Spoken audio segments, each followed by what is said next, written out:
തീർച്ചയായിട്ടും ഈ കോളിളക്കം സൃഷ്ടിച്ചു എന്നുള്ള യഥാർത്ഥത്തിൽ ഈ കേസ് വളരെ വ്യക്തവും സുശക്തവുമായ തെളിവുകളുള്ള കേസാണ്.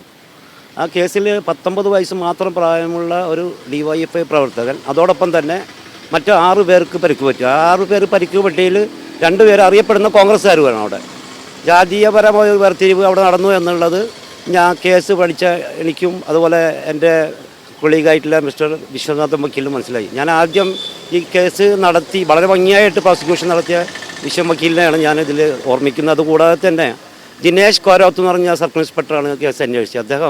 ഞാൻ അറിഞ്ഞത് അദ്ദേഹത്തിൻ്റെ ആദ്യത്തെ സെഷൻസ് കേസാണെന്നാണ്. പക്ഷേ വളരെ ഭംഗിയായിട്ട് അദ്ദേഹം ചെയ്തിട്ടുണ്ട്. അദ്ദേഹത്തിൻ്റെ പണി ഭംഗിയായി ചെയ്തിട്ടുണ്ട്. അതുപോലെ സ്പെഷ്യൽ പ്രോസിക്യൂട്ടറായ വക്കീൽ വളരെ ഭംഗിയായിട്ട് ചെയ്തിട്ടുണ്ട്. പക്ഷേ ജില്ലാ ജഡ്ജി ആ തെളിവുകൾ വിശകലനം ചെയ്യുന്നതിൽ പാളിച്ച പറ്റി എന്ന് ഇപ്പോൾ ഹൈക്കോടതിയും കണ്ടെത്തിയിരിക്കുകയാണ്. യഥാർത്ഥത്തിൽ എടുക്കേണ്ട തെളിവുകൾ എടുക്കാതെ മറ്റ് രാഷ്ട്രീയപരമായ കാര്യങ്ങളാണ് ജഡ്ജ്മെൻറ്റിൽ പറഞ്ഞിരിക്കുന്നത് എന്ന് കോടതി കണ്ടെത്തി. അതുകൊണ്ട് സന്തോഷമുണ്ട്. തീർച്ചയായിട്ടും സംസ്ഥാന ഗവൺമെൻറ്റിന് കിട്ടിയ ഒരു നല്ല റിസൾട്ടാണ് ഈ കോടതി വിധി. തീർച്ചയായിട്ടും 15/10 പ്രതികളെ എല്ലാവരോടും ഹാജരാകാൻ വേണ്ടി പറഞ്ഞിരിക്കുന്നതാണ്.